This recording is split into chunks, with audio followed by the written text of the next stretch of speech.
everybody, what's up? I'm driving down the road. As you can see, you're looking at me through the steering wheel.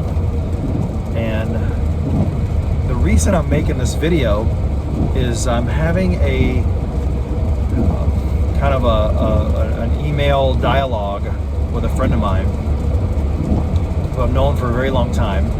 And he was once a Christian and now he's an atheist, and we're having a kind of an in-depth discussion about things related to, atheism and Christianity and so on, the validity of the Bible and these kind of questions. And so I'm thinking, of some things he's brought up, some things I brought up, and I'm actually going to respond in this video probably because I'm really strapped for time, like all of us in today's world, and to really sit down and type out all my thoughts would take a considerable chunk of time. And since I'm riding down the road, I just came from meeting with some people, and I'm heading back home. I think I'll just take the time to just share my thoughts in this video. And the reason I'm going more general as opposed to addressing it directly, to my friend, is this is a video that I might share with others too at some point, because these questions and the things coming up here are not necessarily unique just to him or myself or to this particular conversation. And it really has to do with experience and the role of experience in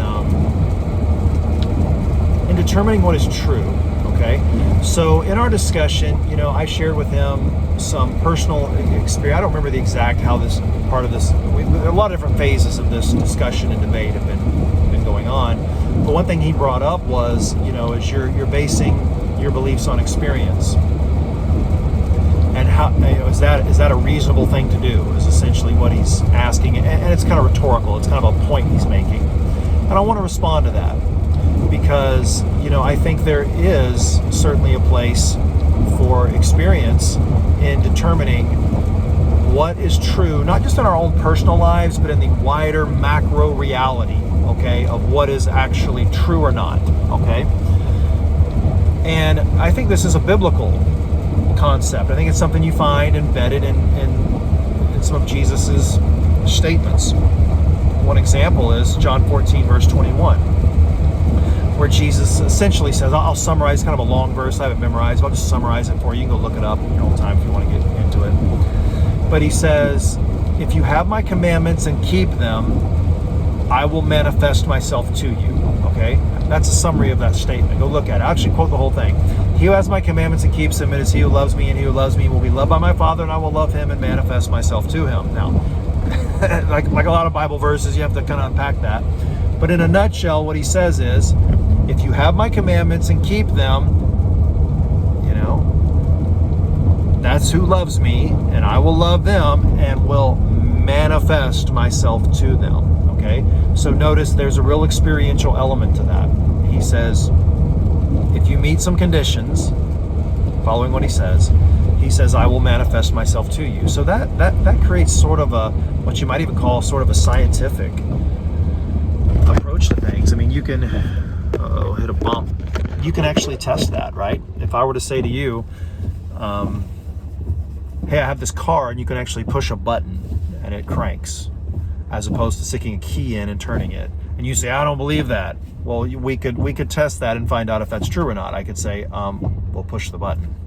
And you'll see if I'm lying or if I'm telling you the truth. So Jesus, maybe it's not that simple what Jesus says, but I see it as kind of a similar thing where Jesus is giving us something that's somewhat empirical, where he says, I will manifest myself to you. People would ask, well, what does that manifestation look like?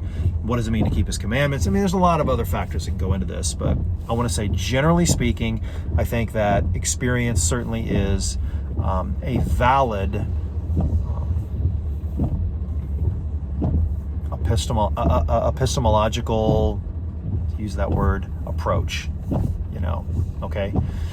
So let me give you one more example, but I'm also going to talk about the danger of where experience can be invalid. Okay, we'll unpack that in a second. Another example is, and I like to think of these kind of crazy analogies. My wife says, man, you're the king of analogies. The stuff I come up with. I'll give you an analogy that helps you kind of see where experience is helpful. All right, it's totally hypothetical and it's not true. But I live in Lee County, Florida. Let's say that a statistic were to come out by some authoritative body, say like the U.S. Census Bureau, were to put out this statistic and say, Lee County, Florida is ethnically 97% Asian. And I were to go, what? I mean, it's not 97% Asian. I look around and I go to the grocery store, and yeah, I don't know every person in Lee County. And in fact, I've probably only laid eyes on a small percentage of the residents of this county. There's almost 700,000 people live here. I certainly don't know even a fraction of them. But I live in the community. I go to the grocery store. I go to church. I go to the gym. I go to all these different places, before the quarantine. We're currently in the coronavirus quarantine, but you get my point. And if you were to say that, I would just say that just doesn't really jive with reality. I would have to say that's just simply not true. 97% of the people in this county are not of Asian ethnicity, okay? How do I know? Because I can look around and see. Or in other words, it does not correspond with my experience, with what I'm bringing in through my senses, my eyes, ears, nose, touch, whatever the fifth one is. Can't remember. So there is validity to experience, okay? But there's also limits to it. And let me explain what I think some limits are and how it can be. Well, I should say this. Experience is always going to be valid on some level, on a personal level, right? If you have a personal experience and you're being honest about it, that is an authentic experience. But that doesn't necessarily mean that you can extrapolate that to a larger macro truth. Let me give you an example of this, okay? And I'm going to use a religious group, and I'm not picking on this group in any way whatsoever. I have friends that are part of this religious group, and I'm not being unkind in this, okay? But I want to talk about, Mormonism, and because the reason I bring up Mormonism is because this experience is actually really embedded in the whole approach, you could say, from what I gather. I'm not a Mormon, but I'm a Christian. I'm a Seventh-day Adventist Christian, but I've known Mormons. I had a friendship with a Mormon scholar one time. We used to have a lot of conversations, and I've done some reading of their stuff and whatnot, and I have some interactions with them, know a little bit about them.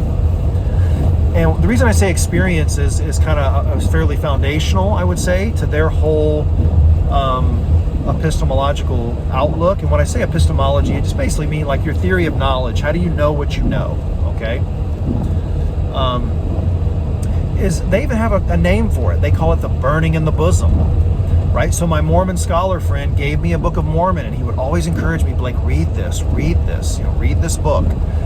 And if you listen to Mormons, I've even heard a Mormon scholar give his testimony, and he shared this testimony where he said, that he got up and he gave this testimony in a church one day, and it was actually an evangelical church in Germany, and they let him get up because he was a young Mormon missionary, and he gave this speech about Mormonism and his faith in Mormonism, and he said at that moment, I just knew that this was true, They have a name, they call that the burning in the bosom.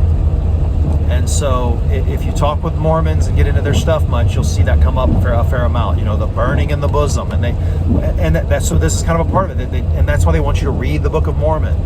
They want you to read it and then get this sort of burning in the bosom where you just know this is true.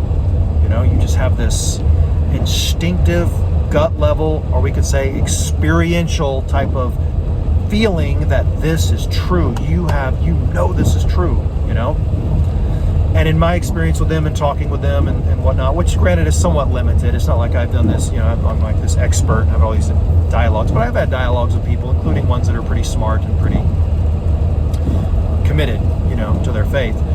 It's pretty clear to me that this burning in the bosom or this experiential type of thing is very significant, to their approach, their culture, to their way of, to their, you could say, culture of conversion, right? Okay, and I'm not going to doubt that that there's validity to that. For instance, I worked with a guy, I became friends with him. We worked closely together, and his family had converted to Mormonism, and he had told me how his dad had been this alcoholic, and their lives were a mess, and it was just a big mess, and and a lot of mess does come from drinking and all the stuff that goes with it.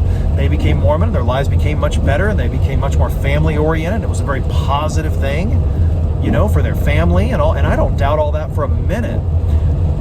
But that experience doesn't necessarily mean that the whole metaphysical big picture claims of Mormonism are true. It doesn't mean that Joseph Smith really had those visions and found those plates and all that stuff happened. It doesn't mean that necessarily is true, right?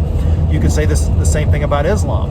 I'm sure there are plenty of people in the world who have testimonies like, I used to drink and party and just or do all this bad stuff, and I was a bad person, and I was a liar, and I was a terrible person, and then I became a Muslim, and my life cleaned up, and my family, got healed and back together, and life became so much better. I'm a better person, and I help my neighbors, and I give gifts to the poor, and I'm a much better person.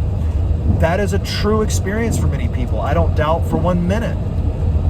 That doesn't mean that, back in the 7th century, that a creator God was actually talking to Muhammad and giving, and that all the claims of Muhammad are true. You see what I'm saying? And we could apply the same thing to Christianity. Many Christians have a testimony, and I have one myself, of, hey, I came to Jesus and I gave my life to him, and my life straightened up and cleaned up, and I became a much better person, and et cetera, right? So therefore, Jesus rose from the dead and he walked on water and all these other claims, therefore they're true. You see what I'm saying? The experiential element to that does not necessarily mean that all the stuff the New Testament says about Jesus is actually true, just because you can have a personal experience on some level. So you say, well, hey, which is it, Blake? I mean, you started out by saying experience is valid, but you also said that, you're also kind of undercutting it. Well, here's what I would say. I think that experience is valid depending on what the experience is. Okay? So let me tell you some experiences I've had that have been very influential and persuasive in my conversion from what before was essentially a secularist worldview. I don't know. I didn't think much about religion. I wouldn't say I was an atheist or anything. I mean, I probably said, yeah, man, I believe in God, but I didn't really think much about it. My life was very, very secular and was not religiously themed at all, and then I became really religious, became this Christian, right? And so my worldview really did change. I mean, it wasn't just that I was some Christian that believed in Christianity but didn't live up to it. I really didn't believe in the doctrines of Christianity. Okay, I just didn't. Well, I've since come to believe those doctrines, and that created a real huge shift in my thinking on big picture things, on what is ultimate reality, not just for me personally and how should I live my life, but what is ultimate reality for the universe, for the world, just period, the big picture stuff. Major shift, and of course I had to really wrestle with that a lot. And experience played a part in that, but I would also say, and this is an important point to make here, experience is one factor. It is not the only factor. Things still should make sense. So there are very valid questions that come into this discussion, such as creation and or naturalistic Darwinian evolution, the historical veracity of the Bible and the canon, and what books are in the Bible and what books are not, and how do we interpret the Bible, and is the Bible what it claims to be or not, and what are the arguments there, and what about archaeology? There's all kinds of factors that can come into this. Okay, I'm not just saying, oh, I have an experience and that's why I'm a Christian. No, I've done a lot of study of this stuff on many levels. But that goes beyond the scope of this video. I'm just trying to handle one part of it, and so I'm just going to talk about the experiential part of it. But that doesn't mean there aren't other areas of this that are also valid. And I think reasons to believe in Christianity, not just with experience. A lot of good reasons to believe in it. Maybe I'll do some videos on those other reasons another time. But right now, we're discussing the potential value or danger or uselessness of experience in determining what is larger macro realities, okay? And I know some of you say, what on earth is he talking about? All right, sorry, I try to keep it simple, but I tend to get complicated. Or at least use complicated language. My wife tells me that a lot. So, experience. What are some experiences I've had beyond just Jesus changed my heart? Which, yes, I have had that experience. But what about a Muslim that says, no, man, Allah changed my heart? And I go, no, Allah didn't, no. And he goes, no, Jesus didn't. But we both say our heart got changed.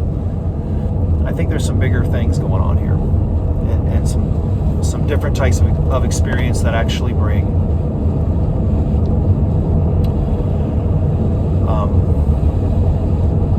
that are more persuasive.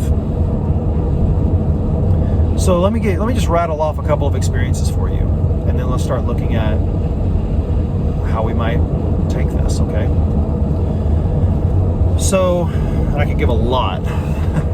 I'll just kind of hit a few that come to mind. One, I remember one time I was praying, and I had been having some real significant back problems. And it's going to be a long video, so I won't give you a bunch of details on it. But I had to start medical treatment. I was really having some serious back problems, and it was becoming a real problem for me.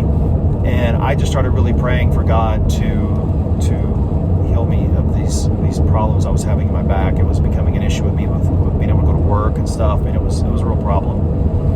And I remember one time me and a group of friends were kneeling down and praying, and I felt this very hot, not painful, but very, very hot burning sensation right in the area of my back that I've been having trouble with. And I did not have problems with my back anymore after that. I absolutely feel that I was healed from that. I've been to doctors. I've been trying to get this resolved, and it got resolved, and it got resolved in the way I just told you, okay? Now that's experience. And that's, you take it for what it's worth. I'll give you some other experiences. One time I was being asked to go and interview with a church. This was when I was living in New Mexico. I'm pastoring a church there. I'm a pastor, by the way, and for those who may not know that. And I was being asked to go interview in a church that, sorry, I'm driving, so I have to kind of pay attention to what I'm doing. The video. There we go.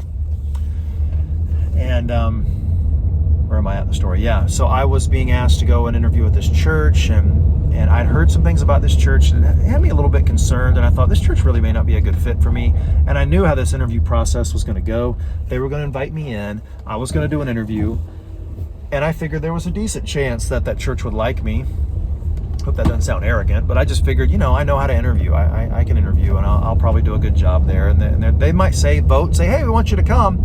And I don't want to go through that whole thing and say, nah, never mind. I thought that would be kind of rejecting the church, and it would make me kind of feel bad, And I thought, I don't even think I should go interview, So I was, I actually prayed about it, do the good Christian thing. And I prayed, and I just said, Lord, I was talking to God about it, I wasn't really asking. I just said, Lord, I'm really uncomfortable with this, the way this is developing. I don't want to go interview with that church. I don't really think I want to go to that church. But I would need to talk with the head elder of that church before I even went up there to interview, because I would want to get his take on some things and learn a little more about, this church, and see if there's some of, just kind of, not overtly, but kind of see if some of the things I'd heard were really true or not. And I would say, I don't know how many days, I didn't count, but maybe like 3 days later. Keep in mind, I live in New Mexico. This church is up in Colorado, north of Denver, and I am in, the story now takes place at the Grand Canyon, which is in Arizona, which was like maybe 6 hours drive from my house, and probably 12, 14 hours drive from Colorado there, where this church was at in Colorado. And I'm standing in the Grand Canyon Visitor Center on a Monday morning. I still remember the day. It was a Monday morning. And I was waiting on a friend of mine who lives in LA area, and he was going to come and meet me there, and we were going to do some hiking and stuff. And I'm standing there just waiting on him, like 8 o'clock in the morning, Monday morning at the visitor center of the Grand Canyon, just looking at pictures, and hardly anybody's in there. It's just, at that time, Monday, 8 a.m. And somebody taps me on the shoulder, and I turn around, and it's a man I don't recognize. And he says, "Are you Blake Jones?" That's kind of weird, right? Somebody does that. And I said, "Yeah, how do we know each other?" Because I didn't know this guy. And he says, "Well, I recognize you because I'm the pastor I'm the head elder of such and such church. And I know you've been interviewing, and so, I've kind of looked into you a little bit. I thought that was you." And I said, "Yeah, that is me, and so that was kind of wild. Just ran into this guy. And so anyway, that guy and I had a lot of time that day, because he went hiking with me and my friend and all. And so we got to do a lot of walking and talking, and I felt a lot more comfortable with this after talking with him. And hey, long story short, I ended up going to that church and pastored that church for a few years, right? And it was a good experience, and glad I went. So how does that fit in with experience, right? What are the chances of that? Now somebody could say, look, it's just a coincidence. And you know what? That's true. It could be. I wouldn't say that's true. I would say that is a explanation. That very well could be very, very plausible. One time my dad was in Colorado, and he ran into somebody that he met in Florida, just at Colorado. So things can happen like that. It certainly can, but we have to ask ourselves, what are the chances of that? A lot of these questions are based on probabilities. We can look at the world around us and say, if you look at the complexity of life and just how intricate it is on this planet, what is most probable? That there is a designer, there is somebody that made this, or that just natural processes worked over a long period of time and produced this? Well, what are the probabilities of those questions? That's a whole nother debate, not getting into that. But I am saying that it is a question of probabilities. What's the chance that my back just started burning like that and that happened? I don't know. Maybe there's some psychological reason. Maybe you can just psychologically talk yourself into healing yourself. And what's the probability? Okay, I could go on and on and on. There's other types, and other people have stories like this. I'll tell you somebody else's story real quick. I have a cousin, and I have a lot of cousins actually, big family. But one of my cousins told me a story not long ago. And the story went like this. She said that there was this guy that, I don't have to tell her story. I'll tell her story, but I'll tell you a similar story I have on this, okay? Because you might say, oh, it's somebody else's story. Okay, I'll tell you her story, then I'll tell you another story. My cousin said that she woke up in the middle of the night with this very, very strong burden, you might call it. That's Christian kind of lingo, but you might call it a compulsive feeling in the more secular lingo of that she needed to be praying for this one guy. And she said there was this guy she went to school with. She hadn't seen him in years. She hadn't been in touch with him. She hadn't thought about him in a long time. This wasn't somebody that was on her radar. It's one of these people from your past that you just kind of know, and that's that, right? We all have probably hundreds, if not thousands, of people in our mental Rolodex like that. Well, this was just some guy in her mental Rolodex, but she felt this very strong burden to pray for him. And so she just prayed for him. That night, I think, if I remember right, she spent a considerable portion of the night, praying for him and pleading with God to help him, whatever's going on with him. And then she said the next morning, she couldn't shake this, and she wanted to get in touch with him, and she did not know his number. She wasn't in touch with him in any way, so she contacted some friends who may know him, and anyway, had to go, take some steps and got his phone number, gave him a call, and told him what had happened. I was just praying for you. Is everything okay? And he said, can you meet me somewhere? I want to talk. And she said yes. So they met in a park, And she said that he came there and he rolled up his sleeves, and he had shown where he had cut himself that night, and he said that he was seriously, he was wanting to kill himself and slice his wrist and kill himself, but he never did it. But he had cut himself. She said he had marks on him where he had been cutting this side of his arm and not the side where you actually, can really bleed out from doing it. So that's an experience, right? So how would you look at that in terms of experience? How would you explain that? What are our options? Well, option number one is my cousin can be totally lying to me and that never happened. Yeah, I don't think that's true though. My cousin doesn't lie. I can vouch for integrity and character. I have a story similar to that I can tell you. I have another friend who has a story similar to that I could tell you. There's a lot of people with stories like this. Okay, let's stay with my cousin for a minute. Now, for her experience, though, let's say for her, she could know, I'm not lying, I'm telling the truth. So then it's coincidence, or maybe there's some forces, who knows, right? But it's an experience, and I think it definitely lends itself to supernatural explanation rather than just natural explanations, okay? One time, long story, I don't want to, it's already 26 minutes, I won't keep going on and on. But most people are like, oh man, tell stories, whatever I say, because I preach sermons, and I'm like, I need to, no, tell it, we want to hear a story. So I'll tell you a story. I had gone to this one, I was knocking on doors and giving Bible studies. We had sent out a ton of mail, and I had a stack of cards like this big. I forget the number, but it was like, I want to say like 200 or something leads of people interested in Bible studies. Way more than I could follow up on. I wasn't a pastor, I was what's called a Bible worker. And so as a Bible worker, you go and you knock on doors and you ask people if they want to study the Bible. So that's what I was doing. Had all these leads. I could not follow up on them, all of them. So people kind of got one chance, man. I went and knocked on your door. If you weren't interested or you didn't show up, you got to the bottom of the pile and went to the next one. I was getting two more people than I could handle. So I've been to this one apartment probably like twice, which was more than average, If I went there twice and you didn't show up, I didn't have time to keep on like chasing you down here. I just prayed, God, lead me to the right people, and that's all I can do because there's way too many people that I can follow up with. And but one day I was driving home, and it was very, very late in the day. I want to say like maybe 7 o'clock or so. I was tired, been working all day, knocking on doors. That's tough work, I was ready to go home and relax. I was done knocking on doors and talking to people that were kind of had a look like, what are you doing at my door? And it's kind of stressful work to do that, and trying to talk them into studying the Bible with me.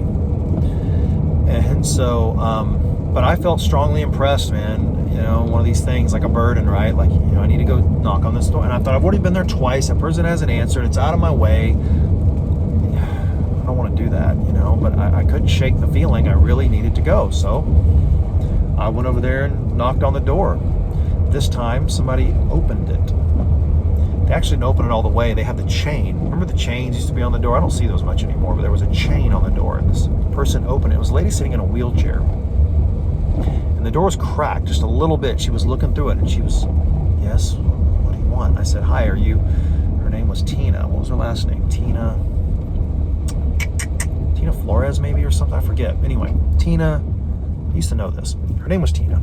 So I said, hi there, are you Tina so-and-so? She said, yes. And I said, and I handed her the card. I said, here, you mailed this card in.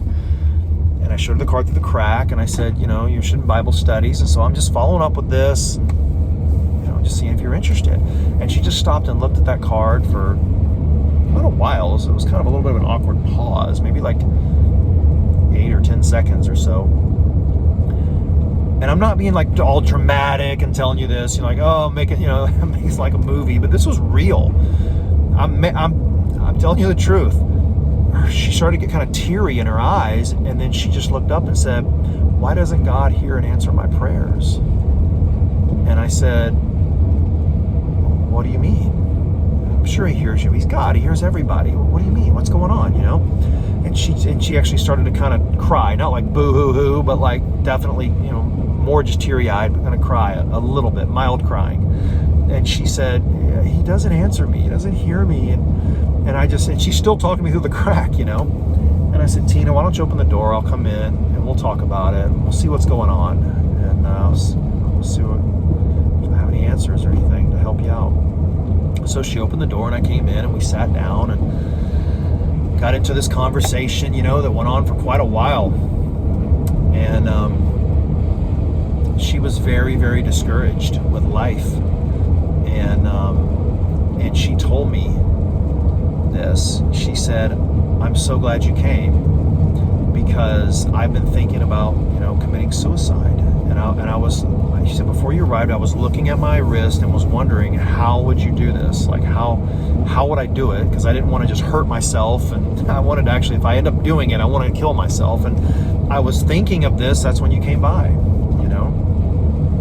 Now, I realize some may be skeptical of this and say, oh man, come on, dude. That sounds too dramatic, or that sounds whatever. I'm just going to tell you flat out. I had that experience, and I'm not making this stuff up. That is what happened. So, and this is what I told my friend in the video, or in the typing we were doing. I said, I've had enough experiences that for me to then essentially accept his worldview of there is no God, and naturalistic processes are the best explanation for the phenomenon we all experience on some level, life, right? Unless it's like the Matrix and we're all living in some pod somewhere and it's all an illusion, but let's get real. This is life. We all experience it. We all have to try to figure out, how did this come to be, etc. That's a good point. We all use experience on some level. All of us. And so as we're wrestling with these issues, we just have to ask ourselves the question, what is the best explanation for that personal experience I experienced, or what you might call a selective experience? And this is a problem with a lot of people with a more scientific, which I'm not against science. I like science, I think it's good, but I understand the limits of science, okay? It has its domain, it's very valuable, but it's not the end all that a lot of people make it, okay? Science is universal, okay? You have to have it, if I want to test the law of gravity, I don't just go in a room and drop an apple and then tell you what my experience was. I say, actually, you can go and drop an apple too, right? That's why I'm saying Jesus' statement in John 14:21 is empirical on some level when he says, if you keep my commandments, I'll manifest myself to you. It's like if I say, if you push the button, the car will start. I pushed the button and it started. Why don't you push the button and see if it starts? Why don't you follow Jesus and see if it doesn't manifest himself to you, right? You see what I'm saying? There's that experiential element. I know what my friend's going to say, bro, I know you're watching this and you're going to be like, I did and it never happened. Okay, well, that's a whole nother discussion we'll go to on another day, okay? Because either Jesus is lying, or you're lying, or you did it wrongly. Those are our three options. I can't think of any others, and so we'd have to look at the validity of that is, those three. My point is this. Experience, I shouldn't say you're lying. That's not nice. Maybe you misunderstood. Maybe you had certain, and I think this is probably actually with my friend and with most people, I think people have certain expectations. It's not that Jesus never manifested himself, but maybe there was a certain expectation of how that would happen that didn't pan out, or there's certain life disappointments. A lot of people that get into atheism, when they tell you their story, it's always, well, it's intellectual. Actually, most people's experience is more emotional, okay? Anyway, I could go on and tell you more stories. But you get my point. At some point, you have experiences that go beyond things like, well, I became a Christian, or I became a Mormon, or I became a Muslim, and I had the burning in the bosom, or I had God changed my heart, or Allah did this, or whatever, right? And it goes into actually a lot more tangible kind of things that say something really happened here that needs an explanation, or if we try to find an explanation, a supernatural cause is a more plausible explanation, especially as these things start to stack up and add up. Okay? So is experience valid? Of course it is. Of course it is. Why do courts of law bring in witnesses and put them under oath if what you see, what you hear, what you experience is invalid? The reason judicial systems all take witness testimony into account is because it is very helpful in determining what happened or what is reality. Okay. Now, can it be misused? Can it be just because we have a certain personal experience, does that validate a macro worldview? No, I've already proven that point. You know, but experience is a valid test in determining what is reality, if there's a God or not, and if there is a God, what is his nature. All right, that's all. Thanks for watching. You made it 36 minutes into this. Thanks for watching.